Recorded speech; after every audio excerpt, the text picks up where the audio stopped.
Okay, so everyone, contract act के part 3 में अपने पढ़ रहे हैं, क्या पढ़ रहे हैं? अपने पढ़ रहे हैं essential elements of a valid contract. यहां हम लोग क्या पढ़ेंगे? यहां हम लोग पढ़ेंगे कि कौन कौन कंपिटेंट है कॉन्ट्रैक्ट में एंटर करने के लिए। कॉन्ट्रैक्ट लॉफुल होना चाहिए, उसका कंसिडरेशन हो चाहे ऑब्जेक्टिव हो। ये सारी चीजें हम लोग पढ़ेंगे और बात शुरू होती है किससे? सेक्शन 10 से। आप लोग सुनते जाओ बस क्लास, मजा भी आएगा और सब कुछ याद भी हो जाएगा। तो सेक्शन 10 क्या बोलता है? एक कॉन्ट्रैक्ट के वैलिड होने के लिए सेक्शन 10 चार कंडीशंस लगाता है। बोलो क्या चार कंडीशंस है? नंबर 1, पार्टीज कंपिटेंट होने चाहिए। कौन कंपिटेंट है वो मैं अभी बताऊंगा सेक्शन 11 में, पर सेक्शन 10 क्या बोलता है? पार्टीज कंपिटेंट होने चाहिए, कंसिडरेशन और ऑब्जेक्टिव लॉफुल होना चाहिए, कॉन्ट्रैक्ट ऐसा नहीं होना चाहिए जो लॉ में वॉइड बताया हुआ है पहले से, ये हो गया। और साथ साथ में आप लोगों का it should not be without free consent, मतलब there should be free consent, there should be free consent of parties. क्या चार कंडीशन है? फ्री कंडीशन, फ्री कंडीशन बोल रहा हूं, sorry, free consent, competent parties, lawful consideration with a lawful object, and finally should not be declared as void, should not be declared as void। चार condition है, एक बार फिर से बोलो, फिर से बोलो, फिर से बोलो। नंबर वन सेक्शन 10 के अंदर क्या है? Free consent of parties. Number 2, party should be competent to contract. Number 3, lawful object, lawful consideration. Number 4, should not be declared as void. ठीक है ना? अब आते हैं सेक्शन 11 के अंदर कि who is competent to contract. एक बात बताऊं शॉर्ट में, सेक्शन 11 बोलता है हर कोई कॉन्ट्रैक्ट में एंटर कर सकता है। सेक्शन 11 बोलता है हर कोई कॉन्ट्रैक्ट में एंटर कर सकता है एक्सेप्ट 3 लोग। कौन से 3 जने कॉन्ट्रैक्ट में एंटर नहीं कर सकते? बोलो बोलो बोलो, कौन से 3 जने? नंबर 1, बच्चा, माइनर। माइनर कौन होता है अभी बताता हूं, बस याद रखना minor. Number 2, person of unsound mind, lunatics, जिनका मेंटल पावर्स खत्म हो चुका है। और तीसरा, जिसको कोर्ट ने डिस्क्वालीफाई कर रखा है, मे बी उनके अगेंस्ट कोई लीगल प्रोसीडिंग्स या कुछ चल रहा है। तो 3 जने जो है वो कॉम्पिटेंट नहीं है कॉन्ट्रैक्ट में एंटर करने के। कौन से 3 जने बताना? Number 1 minor, number 2 unsound mind, और नंबर 3 जिसको लॉ ने डिस्क्वालीफाई कर रखा है। ठीक है? अब आपने जो क्वेश्चन पूछा था कि सर माइनर कौन होता है, देखो इंडियन मेजॉरिटी एक्ट ने माइनर का डेफिनेशन दे रखा है। इंडियन मेजॉरिटी एक्ट कहता है कि 18 साल का उम्र, 18 इयर्स का उम्र है माइनर तक का, यानी कि 18 के बियॉन्ड आप माइनर नहीं हो। तो यानी कि आप 18 से नीचे हो एक भी दिन तो आप माइनर हो, और अगर आप माइनर हो तो आप कॉन्ट्रैक्ट में एंटर नहीं कर सकते। पर इसमें एक एक्सेप्शन है, 21 ईयर्स। अगर कोर्ट ऑफ वार्ड में अगर कोई बच्चा है ना, जिसके पेरेंट्स नहीं है, तो क्या होता है? वो कोर्ट के अंदर रहता है। कोर्ट के अंदर रहने का मतलब है कोर्ट की कस्टडी में, कोर्ट के प्रोटेक्शन में वो रहता है। इसको बोलते हैं court of wards, wardship, court of wardship. उस केस में जो है एज ऑफ माइनॉरिटी 21 तक माना जाता है, मतलब 21 तक आप माइनर हो। ठीक है? तो ऐसे नॉर्मली 18 ईयर्स है। ठीक है ना? तो ये कॉन्सेप्ट है पहला बात तो माइनर का, कि माइनर कौन हुआ? जो 18 ईयर्स अभी तक नहीं हुआ है। अगर कोर्ट ऑफ वार्ड्स के अंदर है तो वो एज 21 ईयर्स है। ठीक है ना? आगे बढ़ते हैं। अब माइनर क्या अग्रीमेंट में एंटर कर सकता है? आओ माइनर से रिलेटेड सारी बातें बता रहा हूं, सुनते चलना, केस स्टडी भी बताने वाला हूं।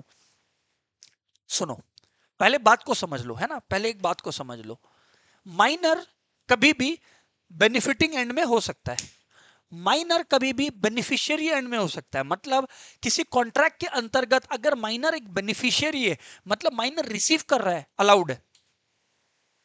पर याद रखना, माइनर को आप पर्सनली लायबल नहीं बना सकते।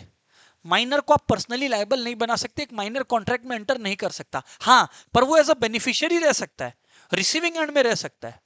ठीक है? आगे बताओ सर। माइनर का आप प्राइवेट एस्टेट को लायबल बना सकते हो फॉर नेसेसिटी सप्लाइड। माइनर का प्राइवेट एस्टेट को आप लायबल बना सकते हो फॉर नेसेसिटी सप्लाइड। सर हम लोग को समझ ही नहीं आया आप क्या बोल रहे हैं, चलो ठीक है समझाता है। एक बच्चा है, मान लीजिए उस बच्चे का नाम है मिस्टर एक्स, बच्चे का नाम है। ये जो बच्चा है ना, इसके पेरेंट्स ने इसके नाम पर बहुत सारा प्रॉपर्टी या वेल्थ रख रखा है। ठीक है ना? अब अब हुआ क्या बेसिकली, ये बच्चे का बच्चे के पेरेंट्स नहीं है, पेरेंट्स इनके नाम पर बहुत कुछ करके गए हैं। अभी हुआ क्या कि ये बच्चे को एक स्कूल ने एडमिशन दे दिया कि भाई बच्चा पढ़ेगा लिखेगा। अब स्कूल ने बच्चे के फीस के लिए उसके प्राइवेट एस्टेट को लायबल बनाया। तो अब आप लोग बोलोगे लेकिन सर बच्चे के साथ तो स्कूल कॉन्ट्रैक्ट कर नहीं सकता। कर सकता है, क्योंकि और उसका प्राइवेट एस्टेट को लायबल बना सकता है। क्यों? क्योंकि यहां पर एक नेसेसिटीज का बात हो रहा है।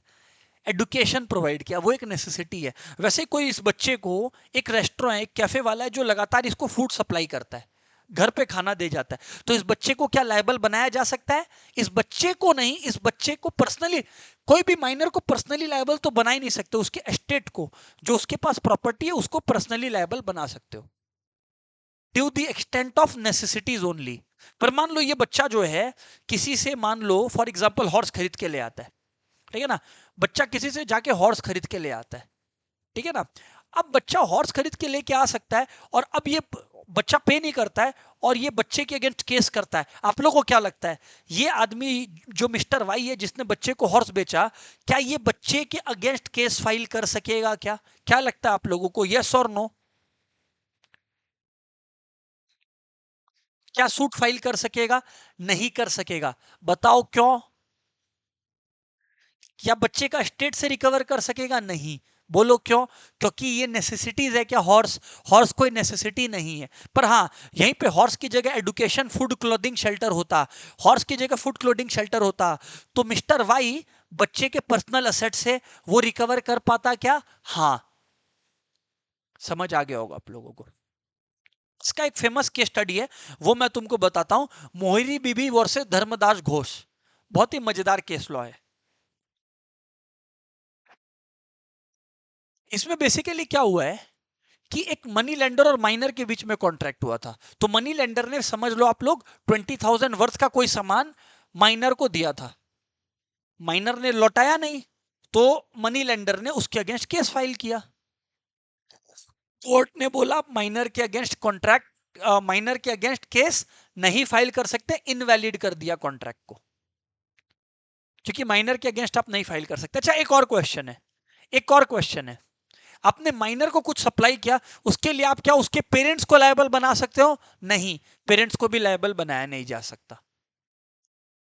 अच्छा, क्या पेरेंट, क्या पेरेंट, क्या पेरेंट, क्या पेरेंट, सुनो सुनो सुनो, क्या पेरेंट माइनर के लिए, माइनर के बेनिफिट के लिए, क्या पेरेंट माइनर के बेनिफिट के लिए, एक बात बताना मुझको, क्या पेरेंट माइनर के बेनिफिट के लिए, मुझे एक बात बताइए, क्या एक पेरेंट माइनर के बेनिफिट के लिए कॉन्ट्रैक्ट साइन कर सकता है क्या? द आंसर इज हाँ, एक पेरेंट अपने माइनर के बेनिफिट के लिए कॉन्ट्रैक्ट साइन कर सकता है।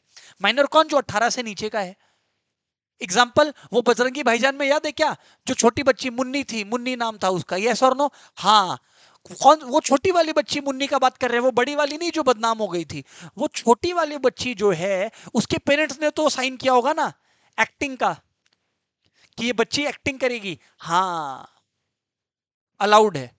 पेरेंट्स बच्चे के बेनिफिट के लिए कर सकता है, पर क्या किसी कॉन्ट्रैक्ट के अगेंस्ट बच्चे को स्पेसिफिक परफॉर्मेंस के लिए बाध्य किया जा सकता है? नहीं किया जा सकता। एक एग्जांपल, पेरेंट यानी कि जो मुन्नी के माता पिता थे, मुन्नी वो बच्ची जिसने बजरंगी भाईजान में एक्टिंग की थी, उसके पेरेंट ने डायरेक्टर्स के साथ साइन किया होगा बजरंगी भाईजान के। हाँ, कल को मान लो वो बच्ची मुन्नी बोलती है कि नहीं, मेरे को एक्टिंग नहीं करने का, मैं नहीं एक्टिंग करूंगी, मेरे को ये पर्टिकुलर कास्ट पसंद नहीं है या ये लोग पसंद नहीं है, तो क्या डायरेक्टर बोल सकता है पेरेंट्स को कि नहीं, मुन्नी को बोलिए एक्टिंग करना ही पड़ेगा, करना ही पड़ेगा? नहीं, आप स्पेसिफिक परफॉर्मेंस के लिए बाध्य नहीं कर सकते माइनर को। Hello, is it crystal clear? Hello, come on guys. Sir बात समझ में आ गया, सर बात समझ में आ गया, सर बात समझ में आ गया। तो देखो, सबसे पहले बात, contract made with a minor is wide अब इनिशियो, मतलब शुरू से ही वॉइड है। आप एक माइनर के साथ कॉन्ट्रैक्ट साइन कर रहे हो, सॉरी, वो वाइड है, टूट जाने वाला है, खराब होने वाला है, आपका कट जाएगा बुरी तरह से अगर आप माइनर के साथ कॉन्ट्रैक्ट साइन करोगे तो। क्यों? क्योंकि आप उसके अगेंस्ट कुछ क्लेम एनफोर्स कर नहीं पाओगे। मोहिरी बीबी versus Dharmodas Ghose. No ratification after attaining majority. हाँ, ये बड़ा मजेदार कॉन्सेप्ट है। मान लो कि कोई माइनर है है ना, कोई माइनर है अंडर 18 है, उसके साथ एक कॉन्ट्रैक्ट में एंटर किए थे, अभी तो वो माइनर है, पर हम लोग बोले कि ठीक है तुम मेजर हो जाए तब उस बात को एक्सेप्ट कर लेना कि हाँ हम एक्सेप्ट करता है। नहीं, माइनॉरिटी में किया हुआ वादा मेजॉरिटी में एक्सेप्ट या रेटिफाई नहीं किया जा सकता।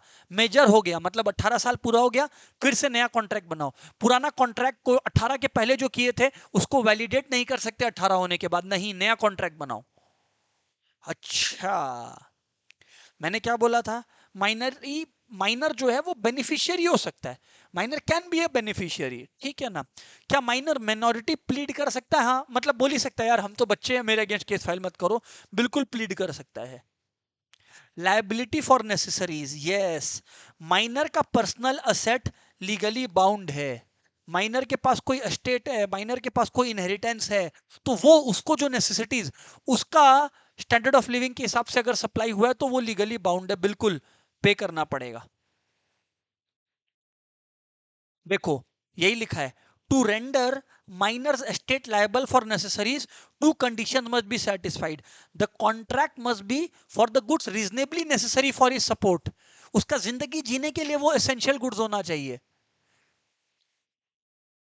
और the minor must not have already a sufficient supply of this necessaries, मतलब माइनर के पास नहीं था ये चीज, माइनर एक स्कूल में पढ़ रहा है, आप दूसरे स्कूल में उसका एडमिशन करा दिए, तो वो नेसेसरीज नहीं माना जाएगा फिर दूसरा स्कूल का एडमिशन, क्योंकि वो तो ऑलरेडी एक स्कूल में पढ़ रहा था। यस, नेसेसरीज में लग्जरीज और ये सब चीजें नहीं आएंगी जो उसका लाइफस्टाइल के लिए जरूरी नहीं है। Yes sir.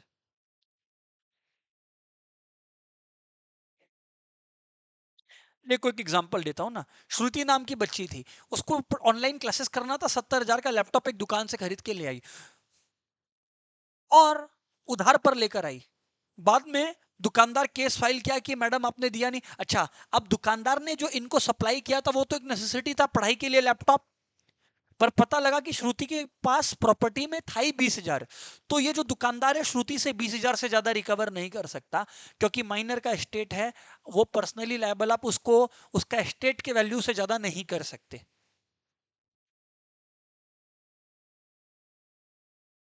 हाँ, मैंने आपको क्या बोला था, contract by guardian, guardian enter कर सकते हैं माइनर के बेनिफिट के लिए, बिल्कुल, पर क्या स्पेसिफिक परफॉर्मेंस माइनर से जबरदस्ती करवाया जा सकता है? नो, नो स्पेसिफिक परफॉर्मेंस, जो मैंने आपको बताया था। हाँ समझ में आ गया सर, सर समझ में आ गया सर। ऑब्वियसली माइनर को इंसॉल्वेंट डिक्लेयर नहीं किया जा सकता, माइनर को इंसॉल्वेंट डिक्लेयर नहीं किया जा सकता, माइनर पार्टनर नहीं बन सकता, हाँ पर कुछ बेनिफिट्स है तो वो उसको रिसीव हो सकता है, बेनिफिट्स ऑफ द पार्टनरशिप में आ सकता है। Minor can be an agent, क्योंकि एजेंट बेनिफिशियरी होता है, प्रिंसिपल लायबल होता है, तो माइनर प्रिंसिपल नहीं हो सकता क्योंकि लायबिलिटी आ जाएगा, माइनर को आप लायबल नहीं बना सकते, रिसीवर बना सकते हो। Minor can not bind parent और गार्जियन, जी हाँ बिल्कुल। Joint contract by minor and adult, हाँ इसमें केस है सेनदास वर्सेस रामचंद। इसमें क्या हुआ था, बेसिकली एक प्रॉपर्टी का सौदा हुआ था और उसमें दो जन थे, दो परचेजर थे, एक था जो मेजर था मतलब अबव 18 था और एक बिलो 18 था, तो जो माना गया वो ये माना गया कि जो कॉन्ट्रैक्ट है वो to the extent of major valid है, माइनर को लायबल नहीं बनाया जा सकता इस कॉन्ट्रैक्ट के अंदर अगर माइनर ने कोई गड़बड़ कर दिया तो। हाँ, क्या माइनर टॉर्ट्स के लिए लायबल है? हाँ, टॉर्ट का मतलब क्या होता है, कोई सिविल रॉन्ग, टॉर्ट का मतलब होता है सिविल रॉन्ग। मान लो कि एक एग्जांपल देता हूं आपको, ध्यान से सुनना। मान लो माइनर ने एक हॉर्स बोरो किया था राइडिंग के लिए, माइनर ने बिना किसी से पूछे उस हॉर्स को अपने दोस्त को दे दिया और दोस्त से खो गया और या घोड़ा मर गया, तो माइनर को लायबल बनाया जा सकता है, हाँ बनाया जा सकता है, सिविल रॉन्ग है। माइनर को कोई सामान दिया था जो उसको रिटर्न करने बोला गया था, है ना, लेकिन वो रिटर्न नहीं किया, माइनर को लायबल बनाया जा सकता है। पर्सन ऑफ अनसाउंड माइंड का आपको बता ही दिए, जो कि पागल हो चुका है, डॉक्टर ने लिख कर दे दिया है, इसका मेंटल पावर्स नहीं आने का है। और डिसक्वालिफाइड पर्सन, हाँ कौन से लोग, तीसरा, कुछ डिसक्वालिफाइड लोग भी कॉन्ट्रैक्ट में एंटर नहीं कर सकते, उसमें से पहला केस क्या बोला था, जिन लोग के अगेंस्ट कोई केस चल रहा है, पर सिर्फ ऐसे लोग नहीं है, फॉरेन सोवरेंस के अगेंस्ट भी, फॉरेन सोवरेंस के साथ भी आप कॉन्ट्रैक्ट में एंटर नहीं कर सकते, पूछो क्यों?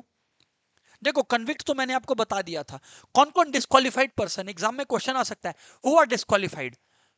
कन्विक्ट्स, जो लोग इंसॉल्वेंट है, फॉरेन सोवरेंस भी। सर फॉरेन सोवरेंस क्यों पता है आपको? मान लो कोई यूएस का डिप्लोमेट है जो इंडिया में रहता है, ऑफ कोर्स यूएस से आया है, इन लोग को ना स्पेशल पावर्स मिलता है। इन लोग तुम्हारे अगेंस्ट केस फाइल कर सकता है, बट तुम इनके अगेंस्ट नहीं कर सकता क्योंकि इनको स्पेशल प्रोटेक्शन मिला हुआ है। तो सर अगर इनके साथ कॉन्ट्रैक्ट में एंटर करना है, क्या करो, सीधा सीजी से, सेंट्रल गवर्नमेंट से जाके अप्रूवल लो। ओ, ये बात है। हाँ जी, ये बात है sir. Alien enemy, sir alien enemy कौन होता है? जो एनिमी कंट्री से होता है। अब हम तुमसे पूछा एनिमी कंट्री कौन सा हुआ, तो तुम लोग शायद बोल देगा पाकिस्तान या ऐसा कुछ। नहीं, अभी कोई एनिमी कंट्री नहीं है इंडिया का। एनिमी कंट्री तब बनता है, या एलियन एनिमी तब बनता है जब हम लोगों का अनाउंस हो जाता है कि इसके साथ वॉर चल रहा है। कोल्ड वॉर नहीं, कोल्ड वॉर में तो क्या हम तुमसे बेटर होने का इनडायरेक्टली कोशिश कर रहे हैं, वो हो रहा है। कोल्ड वॉर की बात नहीं चल रही है यहाँ पर। यहाँ पर क्या सीधा साधा झमेला चल रहा है, सीधा झमेला चल रहा है, सीधा वॉर डिक्लेयर हो चुका है। जैसे रशिया यूक्रेन का डिक्लेयर्ड वॉर है। अभी आप लोग इसका भी देखो ना, ये इसराइल का ईरान का ये लोग का वॉर चल रहा है, डिक्लेयर्ड वॉर है। एग्जैक्टली सर, समझ आ गया, राइट सर।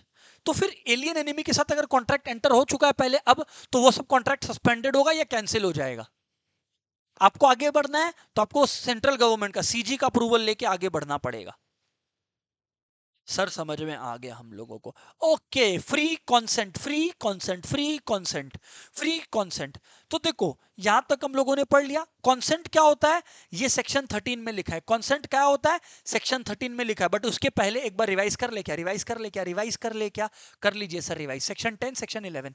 सेक्शन 10 क्या बोलता है कि भैया 4 कंडीशन जरूरी है कॉन्ट्रैक्ट में एंटर करने के लिए। कितने कंडीशन? 4 कंडीशन जरूरी है कॉन्ट्रैक्ट में एंटर करने के लिए। क्या? नंबर 1 कि पहला बात, party should be competent to contract. Number 2, lawful consideration होना चाहिए। तीसरा, जो कॉन्ट्रैक्ट है वो फ्री कंसेंट के साथ होना चाहिए। और नंबर 4, कोई भी एक्सप्रेसली डिक्लेयर्ड एज वाइड नहीं होना चाहिए। ठीक है, सेक्शन 10 हो गया। सेक्शन 11 में हम लोग क्या पढ़े कि भैया कौन सा पर्सन जो है वो बेसिकली आपका डिस्क्वालिफाइड है। तो हम लोग बोले हर पर्सन क्वालिफाइड है एक्सेप्ट 3 लोग। कौन से 3 लोग? एक जिन लोग स्पेसिफिकली डिस्क्वालिफाइड है, दूसरे अनसाउंड माइंड वाले, तीसरे माइनर।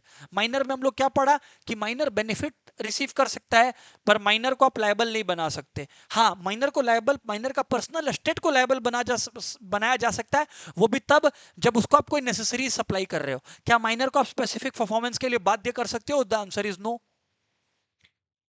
केस लॉ क्या था? मोहिरी बीबी वर्सेस धर्मदास घोष।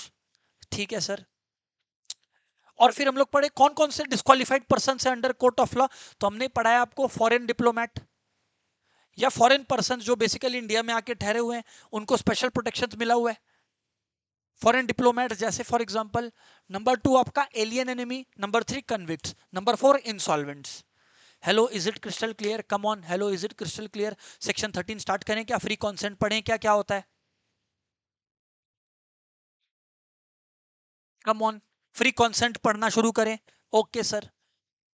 तो sir consent is said to be free. Two or more persons are said to consent when they agree upon the same thing in the same sense. Two or more persons are said to consent when they agree upon the same thing in the same sense.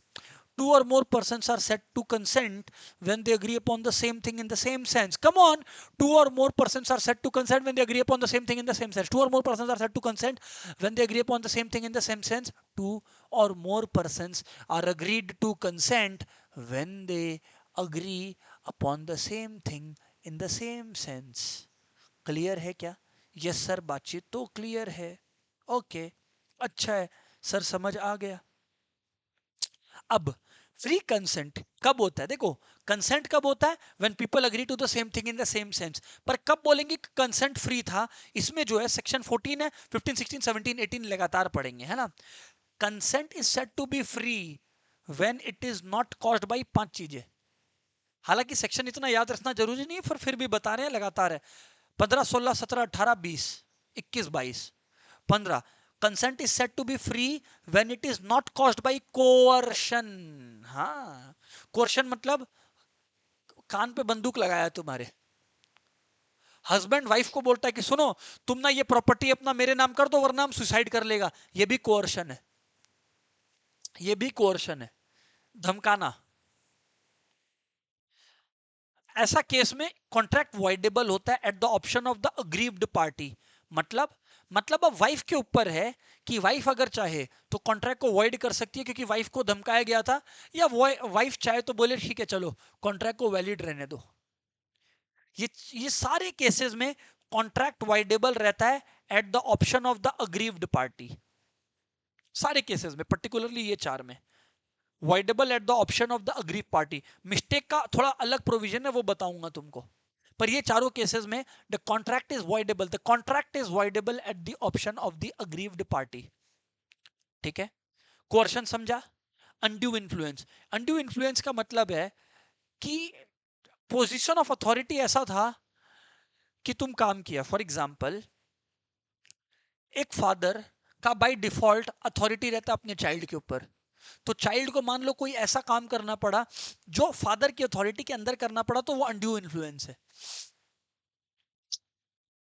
ऐसा ही हो सकता है कि कोई basically बाबा है, होते हैं ना आजकल बाबा, और एक भक्त है। तो बाबा, भक्त ने क्या किया, इमोशनल हो गया, बोला बाबा जी आप मेरे को बहुत पसंद हो, बाबा जी के नाम पे अपना सारा दौलत कर दिया।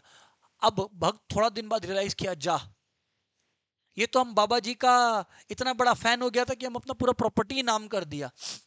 क्या ये भक्त फ्यूचर में अपना सारा नाम किया हुआ प्रॉपर्टी वापस कर सकता है? हाँ, कर वापस ले सकता है। क्यों? क्योंकि contract is voidable, undo influence के अंदर हुआ था। अच्छा। फ्रॉड, फ्रॉड और मिसरिप्रेजेंटेशन। ठीक है, आओ सबको समझते हैं फ्रॉड क्या होता है, मिसरिप्रेजेंटेशन क्या होता है, सब समझते हैं, एक एक करके समझेंगे, एक एक करके समझेंगे। आओ, सबसे पहले कोअर्शन याद रखना, 15, 16, 17, 18। ठीक है, कोअर्शन देख लो आप लोग। Coercion is the committing or threatening to commit any act forbidden by Indian Penal Code, or the unlawful detaining or threatening to detain any property to the prejudice of any person whatsoever, with the intention of causing any other person to enter into agreement। Sir इसका मतलब समझाइए। सबसे पहले पहला line देखो क्या है, to commit any act forbidden by the Indian penal code. मैंने बोला ना मैं तुमको मार दूंगा, forbidden by Indian penal code है। मैं सुसाइड कर लूंगा अगर तुमने ये काम नहीं किया तो, forbidden by Indian penal code है। अच्छा अच्छा अच्छा। या फिर अनलॉफुल डिटेनिंग, क्या किया इसमें, क्या हुआ बेसिकली, ए और बी में प्रिंसिपल एजेंट का रिलेशनशिप था, बी को एक कॉन्ट्रैक्ट से निकलना था, तो बी क्या किया, ए का कुछ कीमती सामान था, ज्वेलरी था, ए के घर से उठा के ले आया और बोला कि सुन तुम साइन कर दे कि तुम मेरे को कॉन्ट्रैक्ट से आजाद करता है तब हम तेरा ज्वेलरी वापस करेंगे। कॉन्ट्रैक्ट वाइडेबल है। गलत बात है, गलत बात है, कोअर्शन हुआ है। और कोर्शन मतलब सिंपल भाषा में जोर जबरदस्ती धमकाना, खत्म। सिंपल में समझना है, कोर्शन का मतलब होता है जोर जबरदस्ती और धमकाना। बोलो क्लियर है कि नहीं क्लियर है, समझ आ रहा है नहीं आ रहा है, बताओ समझ आ रहा है नहीं आ रहा है, इंटरेस्टिंग लग रहा है नहीं लग रहा है, फटाफट बताओ, चैट में बताओ, कम ऑन एवरीवन।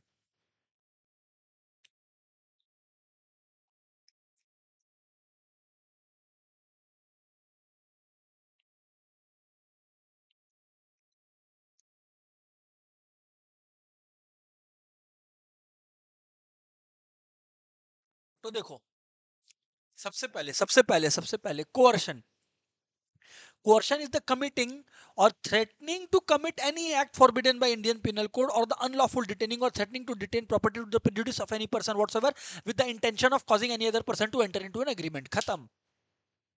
हाँ, फिर से एक बार सर।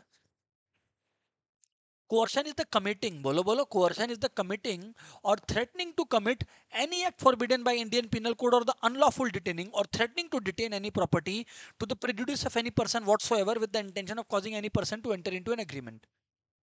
अच्छा, कोर्शन का इफेक्ट क्या होता है, मैंने बोला वॉइडेबल है, ये देख लो। Coercion induced, contract induced by coercion is the voidable at the option of party who consent was so obtained।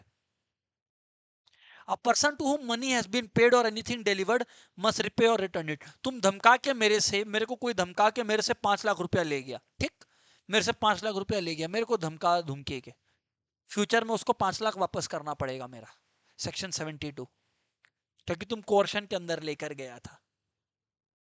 Okay, okay sir, okay. तो coercion in contract induced by coercion is voidable at the option of the party whose consent was so obtained. ठीक है. Threatening to commit suicide, क्या ये coercion है? तुम लोग को आज हम बताया क्या ये कोर्शन है, हाँ ना बोलना. एक हस्बैंड वाइफ को थ्रेटन किया कि तुम अपना सारा प्रॉपर्टी मेरे नाम कर दो वरना हम सुसाइड कर लेंगे. क्या ये कोर्शन है कि नहीं? Threat to commit suicide coercion है कि नहीं? बताओ यार, कम ऑन. कोर्शन है नहीं है? फटाफट फटाफट फटाफट. क्या ये कोर्शन है कि नहीं है? Come on everyone. हाँ जी, कोर्शन है, कोर्शन है, कोर्शन है. हाँ, समझ आ गया. Section 15 undue influence. अब देखो अनड्यू इन्फ्लुएंस के अंदर क्या होता है ना, अनड्यू इन्फ्लुएंस के अंदर बेसिकली क्या होता है कि contract is set to be, देखो इधर पे, contract is set to be induced by undue influence. A contract is said to be induced by undue influence where the relations subsisting between parties are such, where the relations subsisting between parties are such, acha, where the relations subsisting between the parties are such that one of the parties is in a position to dominate the will of the other. One of the party is in a position to dominate the will of the other and he uses that position to obtain an unfair advantage. कि एक ऐसा position में था कि फायदा उठा सके और उठा लिया. एक ऐसा पोजीशन में था कि फायदा उठा सके और उठा लिया.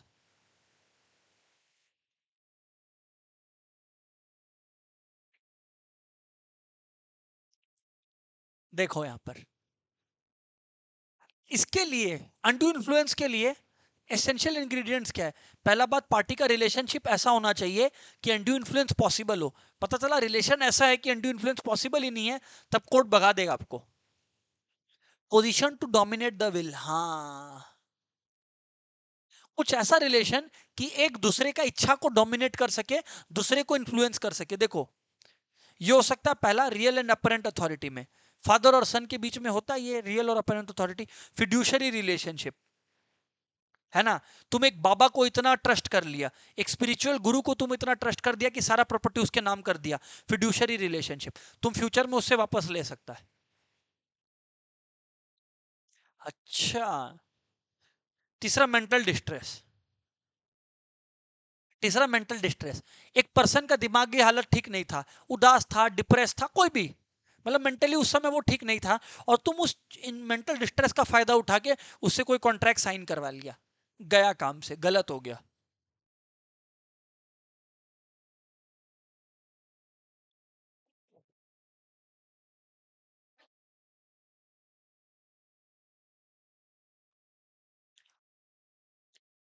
अनकॉन्शनेबल बार्गेन्स, तुम्हारा ऐसा पोजीशन आ गया कि तुम अभी उठपटांग बार्गेन कर रहा है. फॉर एग्जांपल, अभी लोन का मार्केट थोड़ा अजीब चल रहा था, तो लोन सही रेट पे नहीं मिल रहा था, तो एक आदमी रिक्वेस्ट किया बैंकर को कि बैंक बैंक लोन दे दो ना, तो बैंकर बोलता ठीक है लोन दे देंगे, पर तुमसे 8% इंटरेस्ट नहीं, 20% इंटरेस्ट, 25% इंटरेस्ट चार्ज करेंगे. फ्यूचर में यह आदमी बैंक के अगेंस्ट केस फाइल करके प्रूफ कर सकता है कि देखो अनकॉन्शनेबल बार्गेन था, अनफेयर बार्गेन था.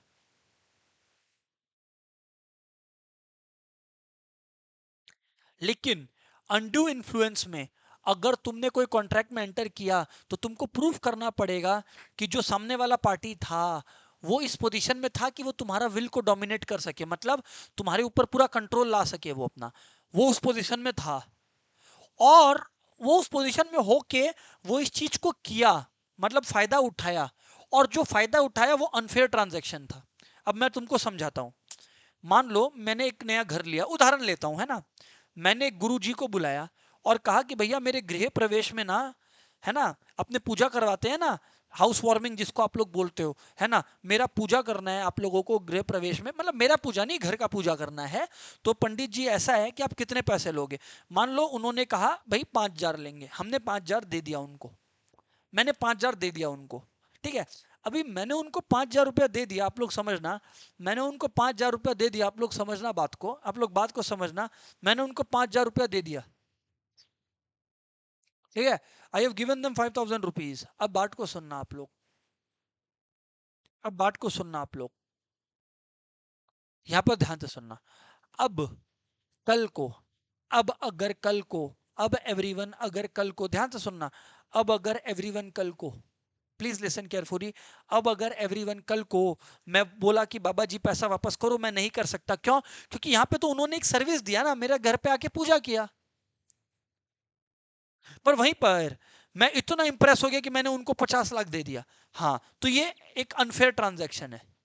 तब मैं भले ही इसको अवॉइड करवा सकता हूं, पर अगर फेयर हुआ तो मैं अवॉइड नहीं करवा पाऊंगा उसको। ठीक है ना? और अनडू इन्फ्लुएंस का इफेक्ट क्या होता है सेक्शन 19 में, आपको पता है, avoidable at the option of aggrieved party, पर उस अग्रीव पार्टी को प्रूफ करना पड़ेगा कि मेरे साथ गलत हुआ है, उसके साथ गलत हुआ है। When consent to an agreement is caused by undue influence, the agreement is a contract voidable at the option of the party whose consent was so caused.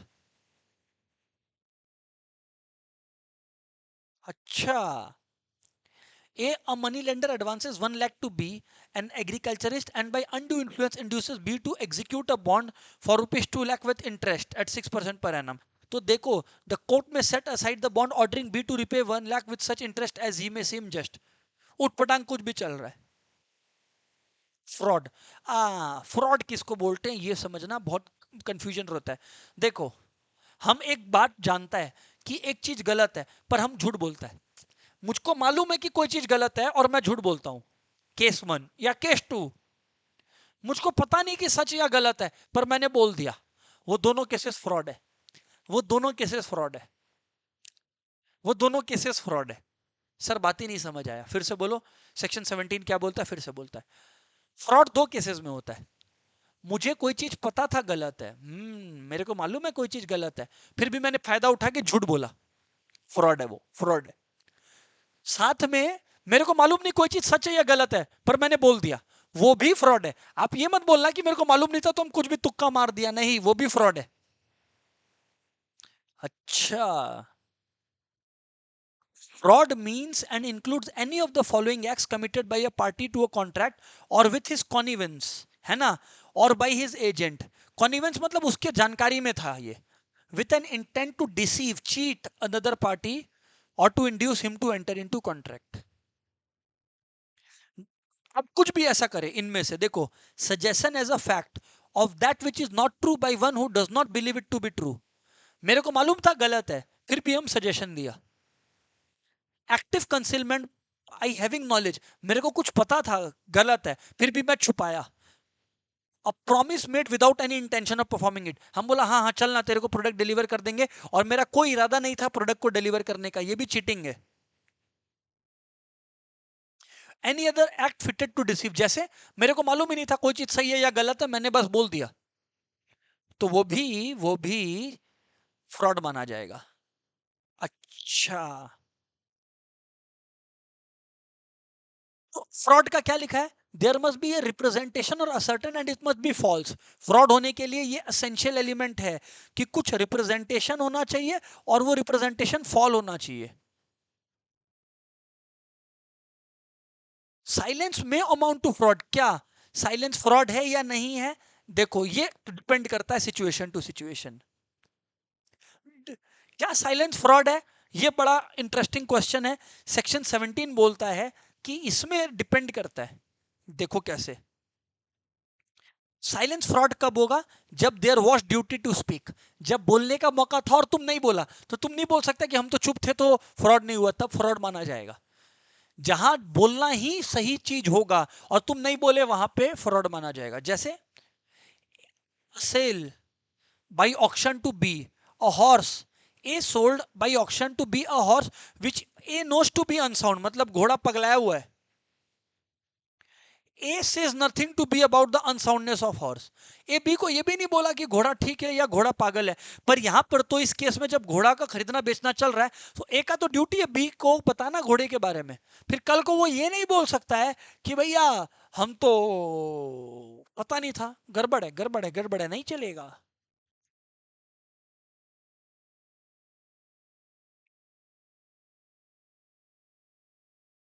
आगे बढ़ते हैं।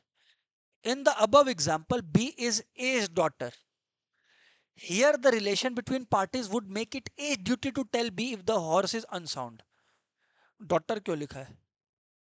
Horse, बताओ, क्या नादानी है यहाँ पर? ठीक है कि नहीं है? ध्यान दो, सुनना आगे। Where silence is equals to speech, हाँ, B says to A, if you do not deny it, I shall assume that the horse is sound. हाँ, अब B A को बोल दिया कि अगर तुम कुछ नहीं बोल रहा है तो हम मान रहे हैं कि घोड़ा ठीक है। तो देखो यहाँ पे और A शांत रहा, तो मतलब ये है कि A ने मान लिया कि घोड़ा ठीक है। हाँ सर समझ आ गया, सर समझ आ गया। तो ये सब केसेस में जो है आपका साइलेंस फ्रॉड है। समझ आ गया जी सर, आ गया। Next essential elements of fraud में नेक्स्ट पॉइंट क्या है? Representation must be related to fact. A who is about to sell goods says that the goods cost him rupees 50,000. This is a statement of fact. But if he says the goods are worth 50,000, it is a statement of opinion. Goods का मेरा खर्चा लगा 50,000, ये एक बात है बोला, लेकिन एक ओपिनियन को नहीं माना जाएगा, है ना, वो फ्रॉड नहीं है। फॉर एग्जाम्पल मैंने कहा यार मेरे को लगता है ये गुड्स 50,000 का है, और आपने सामने वाले को 50,000 दे दिया, तो आप ये नहीं बोल सकते कि सर ने फ्रॉड किया। क्यों? क्योंकि मैंने बोला मेरे को लगता है, मैंने ये नहीं बोला कि मैंने इसको 50,000 में खरीदा तो तुम भी 50,000 में खरीदो, ये मैंने नहीं कहा तुमको। अच्छा, द रिप्रेजेंटेशन जिसको आप लोग फ्रॉड क्लेम कर रहे हो should be made before the conclusion of the contract. अरे कॉन्ट्रैक्ट हो जाने के बाद हम कुछ भी बोले वो फ्रॉड नहीं माना जाएगा।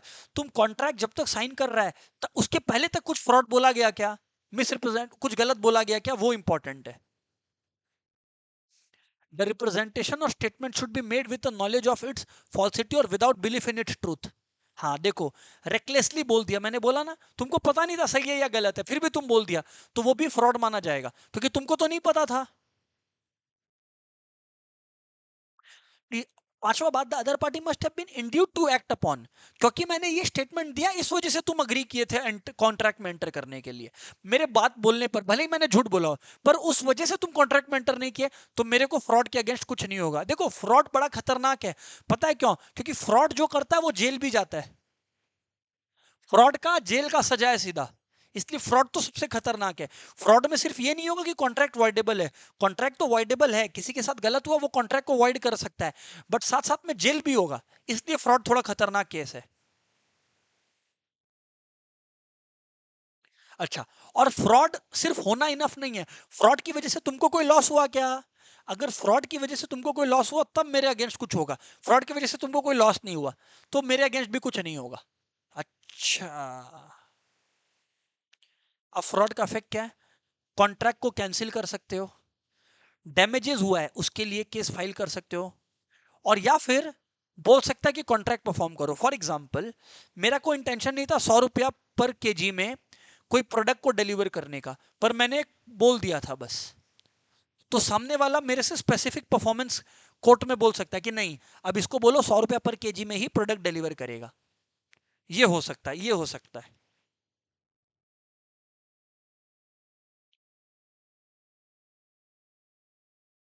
18 आया मिसरिप्रेजेंटेशन। बच्चा लोग ऑलरेडी फ्रॉड और मिसरिप्रेजेंटेशन में कंफ्यूज हो जाएगा, इसलिए मैं पहले फर्क बता दूं।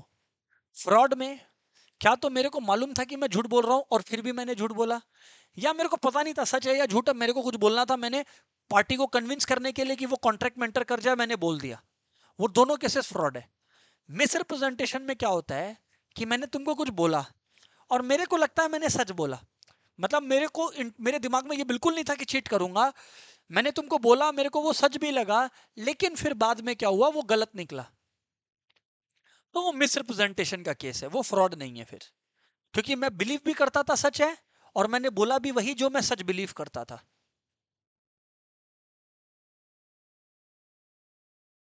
ठीक है ना, इसमें जेल वेल का प्रॉब्लम नहीं होगा। देखो, without any intention to deceive, कोई इंटेंशन नहीं था डिसीव करने का। Example, A makes a positive statement to be that C will be made the director of a company. A B को बोला कि हाँ भैया सी को डायरेक्टर बनाएंगे। A makes the statement on the information derived. A को जो पता था, ए एम से ये बात सुना था, अब क्योंकि बी को पता लगा कि सी डायरेक्टर बनेगा, तो सी का तो बहुत नाम था मार्केट में, तो बी बोला अब सी डायरेक्टर बनने वाला है इस कंपनी का, तो बहुत मजेदार बात है, इस कंपनी का शेयर प्राइस जो है वो आगे भागेगा जोरों शोरों से, चल एक काम करते हैं शेयर खरीद लेते हैं इसका। सी खरीद बी खरीद लिया कंपनी का शेयर। बाद में पता चला कि सी डायरेक्टर नहीं बना, तो बी क्या ए के अगेंस्ट बोल सकता है कि ए की वजह से लॉस हुआ? नहीं, ये मिस रिप्रेजेंटेशन है। ए को भी तो उस समय यही लग रहा था ना कि बी बनने वाला है डायरेक्टर, आई मीन सी बनने वाला है डायरेक्टर, तो कोई दिक्कत नहीं है, क्योंकि ए को जो लगता था वही वही उसने बोला। देखो, A believed the engine of his motorcycle to be in excellent condition. A, without getting it checked in a workshop, told to B that the motorcycle was excellent.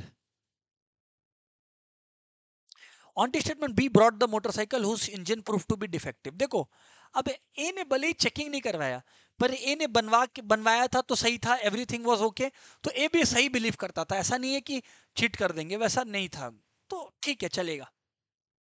ये याद रखिएगा आप लोग। फ्रॉड में जानबूझ के होता है, मिसरिप्रेजेंटेशन गलती से होता है। फ्रॉड में जेल होगा, मिसरिप्रेजेंटेशन में कोई जेल का सजा नहीं होगा।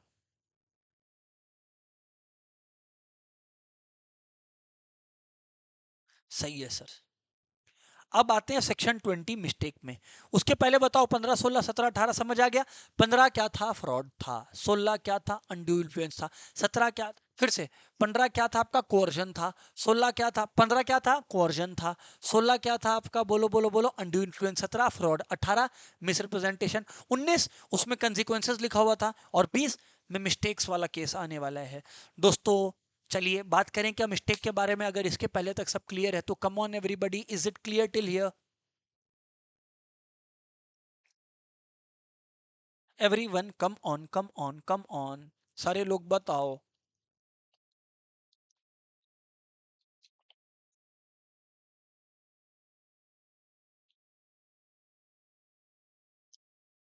देखो भाई ऐसा है, बात समझो।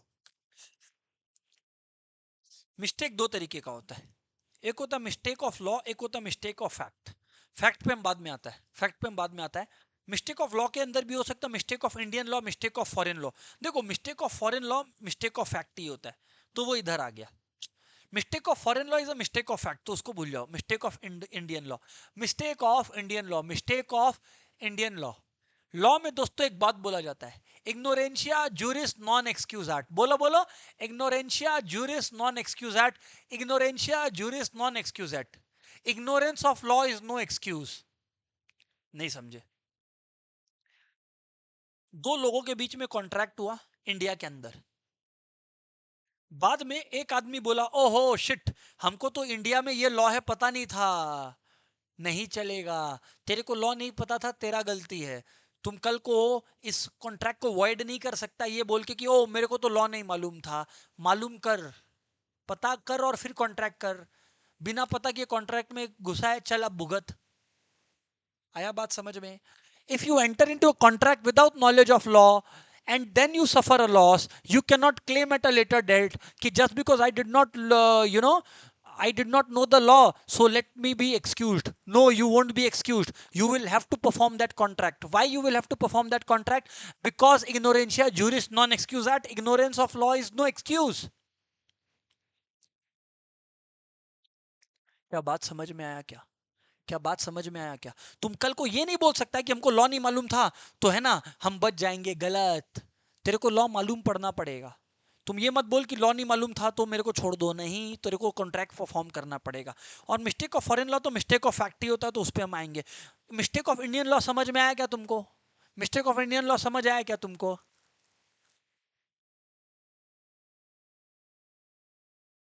Come on everybody, mistake of Indian law समझ आया क्या?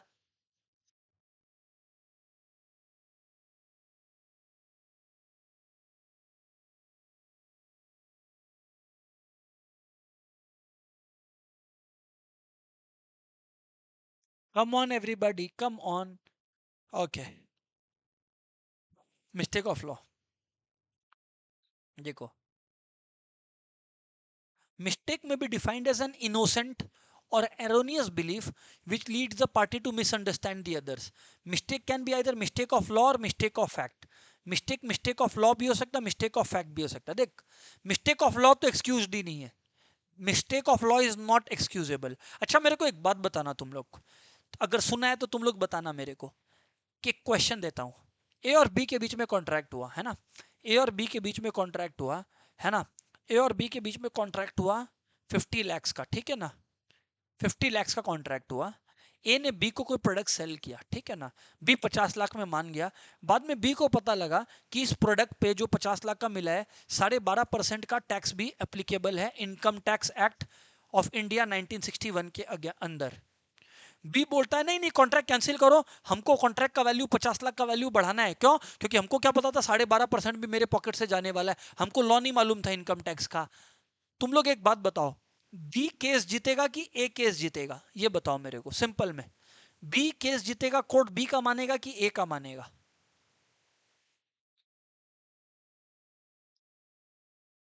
फिर से बोलू, ओके स्टूडेंट्स लोग बोल रहे हैं, फिर से बोलो। देखो, ए ने 50 लाख में कोई सामान बी को बेचा, बाद में पता लगा बी को कि बी को इस पर्टिकुलर प्रोडक्ट पर कुछ 12.5% 50 लाख का वैल्यू पर टैक्स देना पड़ेगा, कुछ है लॉ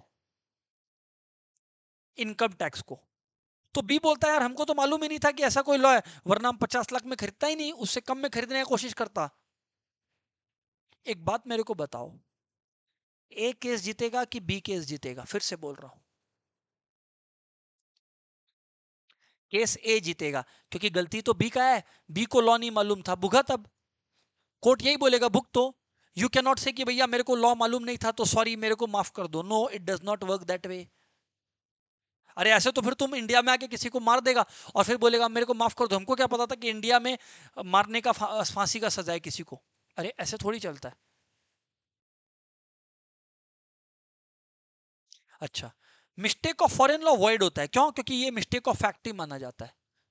क्या है मिस्टेक ऑफ फैक्ट? अभी आते हैं, आओ इधर पे आओ। दोस्तों, मिस्टेक ऑफ फैक्ट दो तरीके का होता है, बाइलैटरल और यूनिलैटरल।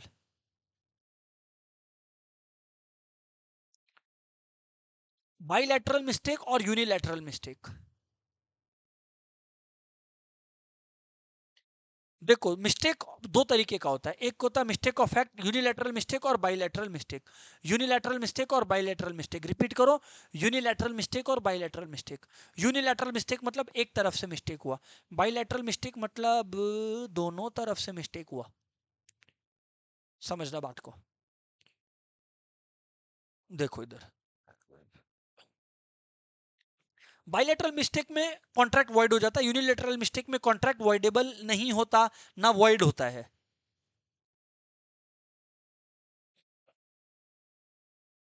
देखो, दोनों से मिस्टेक हो गया, तो जब दोनों से ही मिस्टेक हो गया, कोर्ट बोल देगा वॉइड, कोर्ट बोल देगा वॉइड, कोर्ट बोल देगा वॉइड। इसका केस लॉबल है, बोले सुनेगा, हेंकल वर्सेस पेप, बुक में लिख लेना, इंस्टीट्यूट के बुक में लिख लेना, हेंकल वर्सेस पेप। फिर बताता हूं क्या हुआ था इसमें। हेंकल वर्सेस पेप लिख लो। तो बाबू, हेंकल वर्सेस पेप में क्या हुआ था समझना। बेसिकली क्या हुआ था कि हेंकल कभी भी पेप से एक, या ऐसे सिंपल में समझते हैं, ए और बी में, ए ना बी से कभी ना कभी राइफल का इंक्वायरी किया था कि तुम राइफल रखता है क्या, तो बी बोला था हाँ हम राइफल रखता है। तो ए बोला था बी को कि ठीक है ना, हम तुमसे ना 50 राइफल किसी दिन खरीदेगा, हम तुमसे 50 राइफल किसी दिन खरीदेगा, ठीक है। ए एक दिन बी को मैसेज करता है, चिट्ठी भेजता है, सेंड द राइफल। एक्चुअली ए लिखा क्या था बताएं? सेंड 3 राइफल्स लिखा था।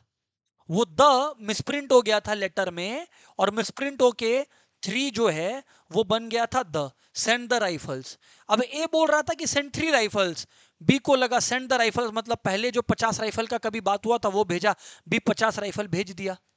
कोर्ट बोला ना ना ना, दोनों तरफ से मिस्टेक हुआ है, दोनों तरफ से मिस्टेक हुआ है, कोई बात नहीं, इट इज ओके, दोनों तरफ से मिस्टेक हुआ है, वॉइड वॉइड वॉइड।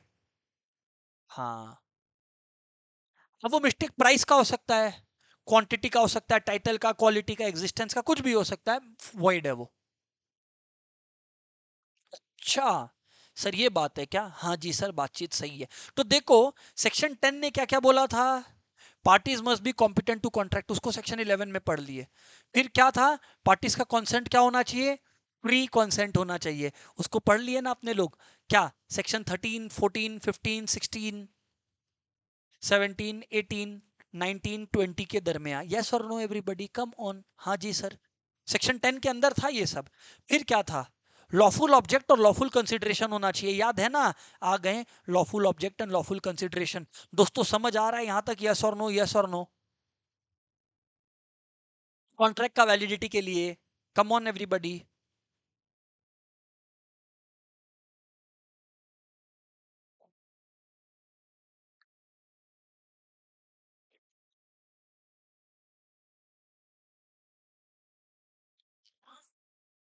चलो आओ। तो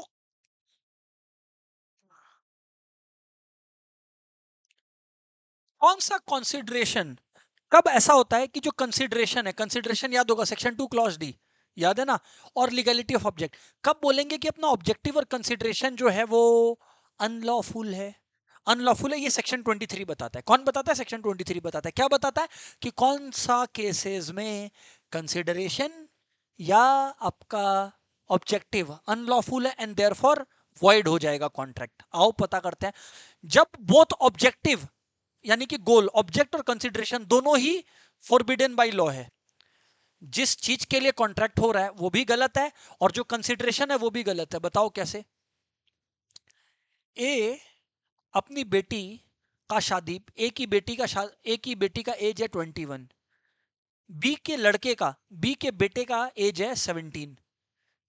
बी ए को बोलता है कि सुन भाई, हम तैयार है अपने सन को तेरी बेटी से शादी कराने को, पर बदले में तुम मेरे को मान ले 5 लाख रुपया का डाउरी दहेज देगा। अब देख दोनों गड़बड़ है। पहला बात तो दोनों का शादी कराना ऑब्जेक्ट है, ऑब्जेक्ट भी गड़बड़ है। क्यों? क्योंकि बी माइनर है, माइनर का शादी नहीं हो सकता। लड़के का शादी का मिनिमम एज 21 है, तो ऑब्जेक्ट गड़बड़ है। अच्छा, क्या कंसिडरेशन पे बोला शादी करवाएंगे? अगर तुम मेरे को 5 लाख रुपए का डाउरी दहेज देगा। देखो दोनों केसेस में झोल है, ऑब्जेक्ट भी अनलॉफुल, कंसिडरेशन भी अनलॉफुल, कॉन्ट्रैक्ट इनवैलिड है, वॉइड है। क्लियर है? नहीं क्लियर है? कम ऑन एवरीवन, सेक्शन 23 का पहला केस, यस और नो एवरीवन?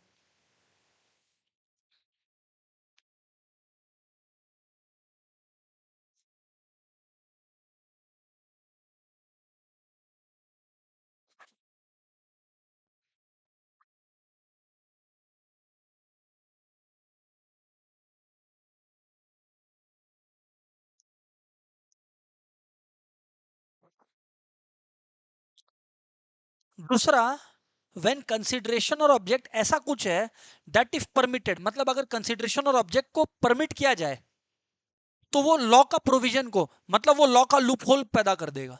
सर बात ही नहीं समझ आया, सर बात ही नहीं समझ में आया, फिर से बोलता हूं। व्हेन कंसिडरेशन और object are of such nature that if permitted it would defeat the provisions of law. Sir बात ही नहीं समझ में आया, अभी समझाता हूं, इधर देखो। ए को ना कोई प्रॉपर्टी खरीदने से बैन कर दिया गया था। क्यों? क्योंकि ये कोई प्रॉपर्टी टैक्स को लेकर कुछ पेमेंट नहीं किया था कभी ना कभी, तो ए तो बैन था, प्रोहिबिटेड था। क्या किया ए? बी को बोला बी तुम परचेजर बन जा। बी परचेजर बन गया, एक फ्लैट खरीद लिया बी। और बी को बोला कि बी तुम ये फ्लैट को मेरे नाम कर दे, पर हम तो परचेज नहीं कर सकता, तुम मेरे नाम कर दे, बदले में बी हम तेरे को इतना दाम दे देगा। तो देखो, ऐसे बी ने ये फ्लैट जो खरीदा, ऐसे तो इसमें कोई दिक्कत नहीं था, ऑब्जेक्टिव भी सही है, कंसिडरेशन भी सही है। पर यहां पर बी के इस फ्लैट के खरीदने की वजह से ए ओनर बन जा रहा है। तो ये तो प्रोविजन ऑफ लॉ था कि ए को ओनर नहीं बनने देना है। इस अरेंजमेंट से ये प्रोविजन डिफीट हो जा रहा है, ए ओनर बन जा रहा है, तो फिर ये पूरा अग्रीमेंट जो बी ने किया है वॉइड हो जाएगा। बात समझ आया क्या? मतलब एक अग्रीमेंट जो लॉ को डिफीट करने के लिए किया जाए, भले ही वो लीगल हो, पर वो लॉ को डिफीट कर रहा है तो वो वॉइड हो जाएगा। क्लियर है? नहीं क्लियर है? यस और नो बोलो।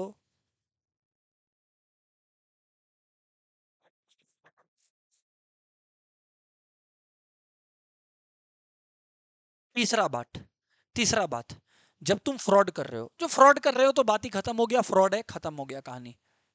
जब वो किसी का हार्म करके तुम कर रहे हो, जिसमें तुम किसी को इंजरी पहुंचाओगे किसी भी तरीके का, फाइनेंशियल या फिजिकल, इमोरल है कोई, इमोरल कुछ है तो भी गलत होगा जब कंसिडरेशन इमोरल है। जैसे P had advance money to D, D एक मैरिड वुमेन है, पी एक कुछ पैसा डी को दिया था एक मैरिड वुमेन को to enable her to obtain a divorce from her husband, and D had agreed to marry him as soon as she could obtain the divorce. It was held that P was not entitled to recover the amount since the agreement had to object of divorce of D from her husband, and the promise of marriage given under these circumstances was against good morals. पैसा के लिए बोला तुम अपने husband को छोड़ दो तो हम तुम्हारे साथ शादी कर लेंगे, तो ऑब्जेक्ट था हस्बैंड को छोड़ दो, कंसिडरेशन ही इमोरल है। और कुछ कंसिडरेशन ऐसा है जो अपोज टू पब्लिक पॉलिसी है, तो भी वो कॉन्ट्रैक्ट इनवैलिड हो जाएगा। मतलब ऐसा कौन सा अग्रीमेंट है जो अपोज टू पब्लिक पॉलिसी है? Agreements which are opposed to public policy, trading with enemy, तुम एनिमी के साथ धंधा कर रहा है, बिजनेस कर रहा है, खत्म कहानी। इंडिया का वॉर चल रहा है चाइना के साथ, 1962 है, दो लोगों के बीच में इंडिया चाइना का कॉन्ट्रैक्ट चल रहा है, गलत, ये अपोज टू पब्लिक पॉलिसी है, ट्रेडिंग विद एनिमी कंट्री, खत्म, इनवैलिड है। कुछ भी ऑब्जेक्टिव हो, कुछ भी कंसिडरेशन हो, इनवैलिड है। Stifling prosecution,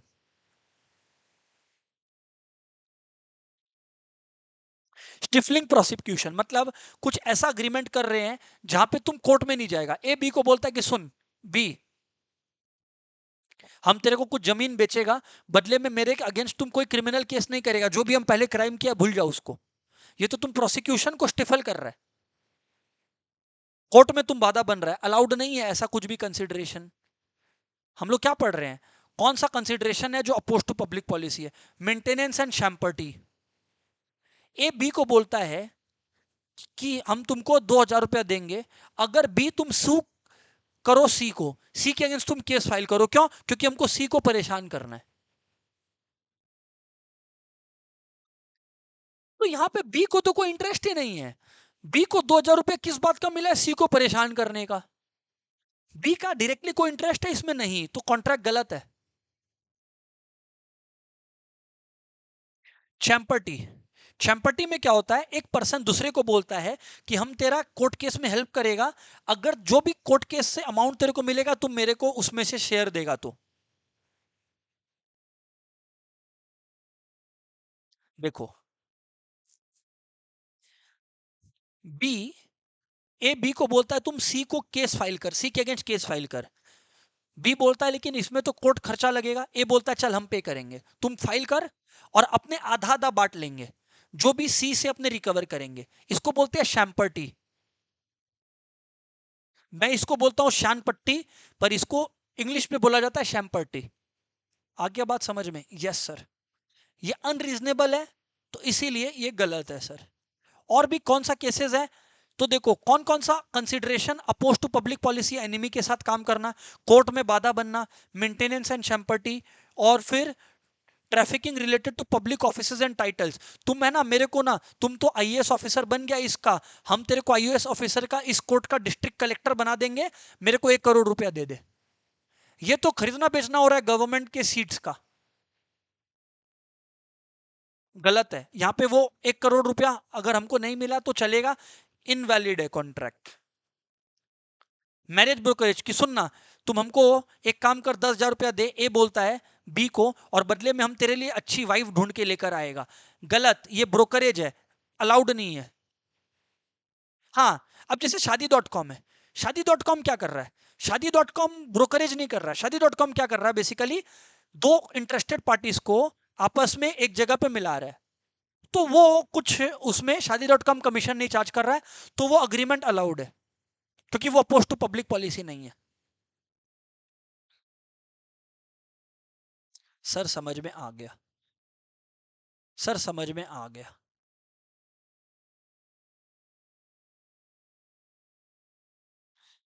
court of justice के साथ तुम किसी भी तरह से इंटरफेयर कर रहे हो, इनवैलिड है। सही है ना? ये सारे केसेस में opposed to public policy hence invalid है।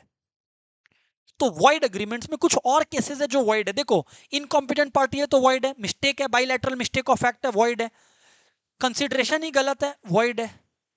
Agreement the consideration of which is unlawful in part, section 24, कुछ हिस्सा अनलॉफुल है। देखो इधर पे, if any part of a single consideration or any part is one of the is single object is unlawful, agreement is void. A B को बोलता है कि हम तेरे को फ्लैट बेचेगा, बदले में मेरे को क्या चाहिए? तुम 50 लाख रुपया दे, है ना, बदले में 50 लाख रुपया दे मेरे को, और मेरे को ना इस पर्टिकुलर एरिया का डिस्ट्रिक्ट कलेक्टर बना दे। तो 50 लाख तक तो ठीक था फ्लैट के लिए, पर डिस्ट्रिक्ट कलेक्टर बना दे, ये तो गवर्नमेंट ऑफिस का जो है ट्रेडिंग चल रहा है, तो अनलॉफुल इन पार्ट है, तो पूरा कॉन्ट्रैक्ट ही इनवैलिड हो जाएगा। सेक्शन 24 ये बोलता है कि अगर पार्ट कंसिडरेशन भी खराब है तो पूरा कॉन्ट्रैक्ट इनवैलिड है। और भी कुछ केसेस हैं जहां कॉन्ट्रैक्ट वॉइड होता है। 26, 27, 28, 29, 26, 27, 28, 29। सुनो, agreement in registered of marriage, कि तुम लिख कि तुम कभी शादी नहीं करेगा, कॉन्ट्रैक्ट साइन कर, कभी शादी नहीं करेगा, कॉन्ट्रैक्ट साइन कर, गलत बात है। Agreement in registrant of trade, कि तुम कभी बिजनेस नहीं करेगा, तुम 5 करोड़ तेरे को देते हैं, तुम कभी कहीं बिजनेस नहीं करेगा, एब्सोल्यूट रेस्टोरेंट अलाउड नहीं है। हाँ ये अलाउड है कि तुम मेरे अगेन, मान लो तो आप लोग सीए के बाद आर्टिकलशिप करोगे, तो ऐसा हो सकता है कि आपका प्रिंसिपल आपके साथ साइन करे कि जब तक तुम 4 साल मेरे पास आर्टिकलशिप कर रहा है, तुम मेरे एरिया में कोई दूसरा काम नहीं खोलेगा कंसल्टेंसी का, ये अलाउड है। टाइम बार्ड है, अलाउड है, फॉर अ सर्टेन टाइम है, अलाउड है, पर एब्सोल्यूट रेस्टोरेंट अलाउड नहीं है। एब्सोल्यूट रेस्टोरेंट अलाउड नहीं है, रीजनेबल रेस्टोरेंट अलाउड है, reasonable restraint of trade allowed है, absolute restraint of trade allowed नहीं है। कि तुम कभी काम नहीं करेगा, ले 5 करोड़ ले ले, नहीं अलाउड है। देखो, be a physician and surgeon, एक को असिस्टेंट हायर करता है और बोलता है एक को कि तुम 3 साल तक मेरे एरिया में एज अ सर्जन प्रैक्टिस नहीं करेगा, ये वैलिड है, कोई दिक्कत नहीं है इसमें। रेस्टोरेंट ऑफ ट्रेड अलाउड है, एब्सोल्यूट रेस्टोरेंट अलाउड नहीं है। एब्सोल्यूट रेस्टोरेंट अलाउड नहीं है of trade as per section 27।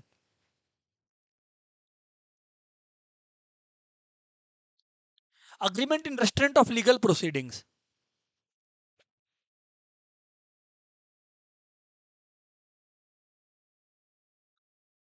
तो तुम मेरे अगेंस्ट कभी केस फाइल नहीं कर सकता, कुछ भी हो जाए, ऐसा अग्रीमेंट अलाउड ही नहीं है।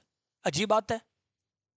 Section 28, wagering agreement, wager section 29, agreement the meaning of which is uncertain. हाँ, ए बी को बोलता है कि हम तेरे को 100 टन ऑफ ऑयल बेच देंगे। अरे भाई कौन सा ऑयल, तो मीनिंग ही अनसर्टेन नहीं ऑयल का, तो वॉइड हो गया। पर हाँ, अगर मान लो ए बी को बोलता है, फिर से बोल रहा हूं, ए बी को बोलता है कि तेरे को 100 टन ऑयल बेचेंगे, कौन सा ऑयल नहीं बताया, तो वॉइड हो गया सेक्शन 29, क्योंकि मीनिंग ही अनसर्टेन नहीं है किसी भी टर्म का। पर हाँ, अगर ए बी को बोलता है कि हम तेरे को 100 टन ऑयल बेचेंगे, और सबको पता है, बी को भी पता है कि ए सिर्फ कोकोनट ऑयल ही बेचता है, तब ये वैलिड है, क्योंकि इसमें मीनिंग का दरकार नहीं था, ऑयल मेंशन करना जरूरी नहीं है। अच्छा, वेजरिंग अग्रीमेंट, वही बेटिंग गैम्बलिंग, पर वेजरिंग अग्रीमेंट इंश्योरेंस वेजरिंग नहीं है, चिट फंड वेजरिंग नहीं है। वेजरिंग होने के लिए प्रॉमिस टू पे होना चाहिए, कंडीशनल होना चाहिए। देखो, दो लोग हैं, ये शिप डूबेगा कि रह जाएगा, अरे तो तेरा क्या जाता है रे भाई, इसी पे सट्टा लगा लिया दो लोग, वेजर है। अनसर्टेन इवेंट होना चाहिए, टू पार्टीज होना चाहिए, इंटेंशन टू बेट होना चाहिए, और उन लोग का कोई इंटरेस्ट नहीं होना चाहिए। अरे मान लो ना, ए और बी के बीच में है कि बता तो ये जो शिप आ रहा है ये डूबेगा कि रह जाएगा, इन लोग का कोई लेना देना है क्या, नहीं, फिर भी एंटर किया, गड़बड़ है ये।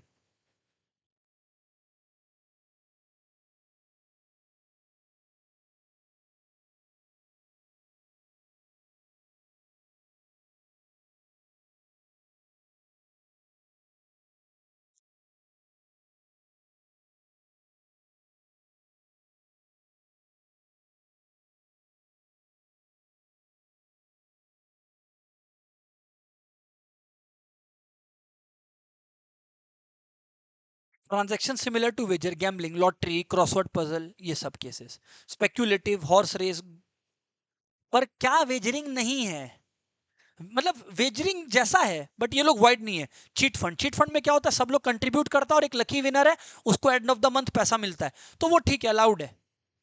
Game of skill, game of skill, आप लोग को पता है क्या, पहले शो आता था टकेशीज कासल बोल के, उसमें क्या बेसिकली बहुत सारा एक्टिविटीज होता था, वो आप पार करते जाओ तो आप जीतोगे, तो वो स्किल है, एथलेटिक है, ठीक है, अलाउड है। कॉन्ट्रैक्ट ऑफ इंश्योरेंस अलाउड है, वो वाइड नहीं है।